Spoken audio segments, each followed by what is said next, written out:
আসসালামু আলাইকুম ওয়া রাহমাতুল্লাহি ওয়া বারাকাতুহু।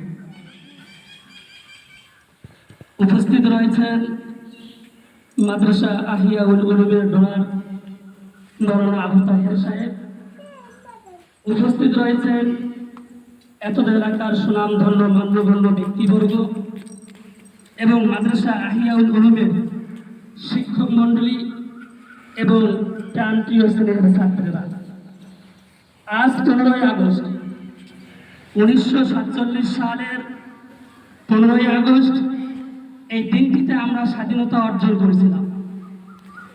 1757 সালে পলাশীর যুদ্ধে বাংলার স্বাধীন নবাব সিরাজউদ্দৌলা লর্ড ক্লাইভের হাতে পরাজিত হওয়ার পর বাংলার স্বাধীনতা সূর্য অস্ত যায়। তারও 100 বছর পরে 1857 খ্রিস্টাব্দে সিপাহী বিদ্রোহের মধ্য দিয়ে প্রথম ইংরেজদের বিরুদ্ধে বিদ্রোহ আরম্ভ হয়। বহু রক্তঝরা সংগ্রামের মধ্য দিয়ে 93 বছর পরে ভারতবর্ষ স্বাধীনতা লাভ করে। আজ আমরা স্বাধীন দেশের নাগরিক। বন্ধুগণ, এই স্বাধীনতা একদিনে বা একজনের চেষ্টায় আসেনি।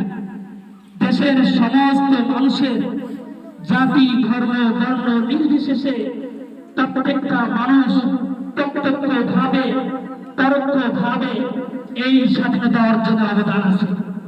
বন্ধুগণ, আমরা ভারতের ইতিহাসে যে সমস্ত স্বাধীন চেতনা বিপ্লবীদের নাম শুনতে পাই, ক্ষুদিরাম বসু, প্রফুল্ল চাকি, মাস্টারদা সূর্য সেন, বিনয় বাদল দীনেশ, তিতিরিতা ওয়েদার, নেতাজি সুভাষচন্দ্র বসু, গান্ধীজি, মাতঙ্গিনী হাজরা, এদের নামেই আমরা ভারতের ইতিহাসে পাই।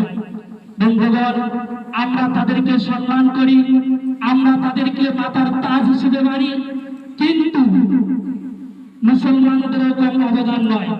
অনেক আলেম ওলামারা এই দেশকে স্বাধীন করার জন্য রক্তে রঞ্জিত হয়েছিল। বন্ধুগণ, 1857 খ্রিস্টাব্দে সাম্রাজ্যবাদ বিরোধী স্বাধীনতা আন্দোলন ব্যর্থ হওয়ার পর ভারতবাসীর উপরে নেমে আসে চরম দুর্যোগ। পৃথিবীর ইতিহাসে লোমহর্ষক নির্যাতনের শিকার হয় মুসলিমরা, বিশেষ করে ওলামা সম্প্রদায়। কেন এই বিদ্রোহ ছড়িয়ে পড়ল? কারা এই বিদ্রোহ উস্কে দিল? তৎকালীন ইংরেজ সরকার এই রিপোর্ট চাইলে ডক্টর উইলিয়াম